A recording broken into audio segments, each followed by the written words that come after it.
Hi hello എല്ലാവർക്കും എൻ്റെ YouTube ചാനലിലേക്ക് സ്വാഗതം. ഞാൻ സോണിയ ജിന്. അപ്പോൾ ഇന്ന് വെറൈറ്റി ആയിക്കൊണ്ട് ഇപ്പോൾ ട്രെൻഡിങ് ആയിക്കൊണ്ടിരിക്കുന്ന കിഴങ്ങും തൈര് ഉപയോഗിച്ചുള്ള കറിയുടെ റെസിപ്പിയായിട്ടാണ് ഞാൻ വന്നിരിക്കുന്നത്. എല്ലാവരും അത് മസ്റ്റായിട്ട് വീട്ടിൽ ട്രൈ ചെയ്ത് നോക്കണം. വളരെ സിമ്പിളും വളരെ ടേസ്റ്റിയാണ്. ഒരു പറ ചോറിടാൻ ഇച്ചിരി കറി മതി എന്ന് പറയത്തില്ല. അപ്പോൾ എൻ്റെ വീഡിയോ ഇഷ്ടപ്പെട്ട എല്ലാവരും ലൈക്ക് ചെയ്യുക, ഷെയർ ചെയ്യുക, സബ്സ്ക്രൈബ് ചെയ്യുക. അതിനായിട്ട് ഞാനിവിടെ കിഴങ്ങാണ് എടുത്തിരിക്കുന്നത്. ഒരു 2 വലിയ കിഴങ്ങും ഒരു ചെറിയ കിഴങ്ങും കൂടാണ് എടുത്തിരിക്കുന്നത്. അത് നമുക്ക് നല്ലതായിട്ടൊന്ന് തൊലി കളയാതെ തന്നെ വൃത്തിയാക്കിയതിന് ശേഷം കുക്കറെ വേവിക്കാൻ വേണ്ടി വെക്കാം. പിന്നെ ആ സമയം കൊണ്ട് നമുക്കിതിന് വേണ്ട ഇൻഗ്രീഡിയൻസ് എടുക്കാം. അത് അല്പം മല്ലിയില, ഇഞ്ചി, വെളുത്തുള്ളി ഒന്ന് ചതച്ചത്, നിങ്ങളുടെ ആവശ്യത്തിന് പച്ചമുളക്. അതെല്ലാം എടുത്ത് വരുമ്പോഴേക്കും നമ്മുടെ കിഴങ്ങ് വെന്തിട്ടുണ്ടായിരിക്കും. അപ്പോൾ ആ കിഴങ്ങിൻ്റെ തൊലിയെല്ലാം കളഞ്ഞ് അത് നമുക്ക് നന്നായിട്ട് ഉടച്ചെടുക്കാം. അത് നന്നായിട്ട് ഉടച്ചതിന് ശേഷം നമുക്ക് വേറൊരു പാത്രം എടുക്കാം. ആ പാത്രത്തിലേക്ക് ഞാനിവിടെ ചട്ടിയാണ് എടുത്തിരിക്കുന്നത്. ആ ചട്ടിയിലേക്ക് നല്ല കട്ട തൈര്, അധികം പുളിയില്ലാത്ത കട്ട തൈര് ഒഴിച്ചു കൊടുക്കുക.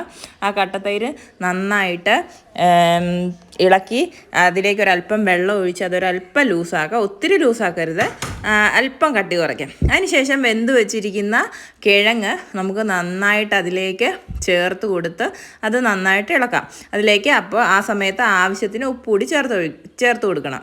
അതിനുശേഷം നമ്മൾ ചതച്ച് വെച്ചിരിക്കുന്ന ഇഞ്ചി, വെളുത്തുള്ളി, പച്ചമുളക്, മല്ലിയില എന്നിവയെല്ലാം നമുക്ക് ആ തൈരിൻ്റെയും കിഴങ്ങിൻ്റെയും മിക്സിലേക്ക് ഇട്ട് കൊടുക്കാം.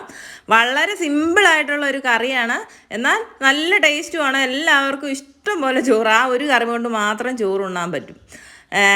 അതിനുശേഷം അത് നന്നായിട്ട് ഇളക്കിയെടുക്കുക. ഇളക്കി നന്നായിട്ട് യോജിപ്പിച്ചതിന് ശേഷം അതിലേക്ക് ആവശ്യത്തിന് ജീരകം ചേർത്ത് കൊടുക്കുക.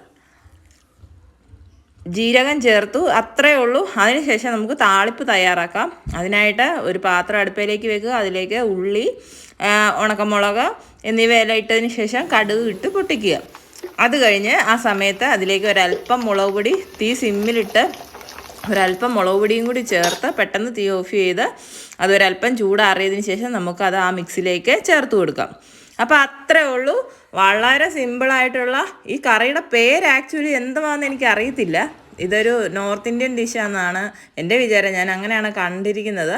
അപ്പോൾ എൻ്റെ വീഡിയോ ഇഷ്ടപ്പെട്ടാൽ എല്ലാവരും ലൈക്ക് ചെയ്യുക, ഷെയർ ചെയ്യുക, സബ്സ്ക്രൈബ് ചെയ്യുക.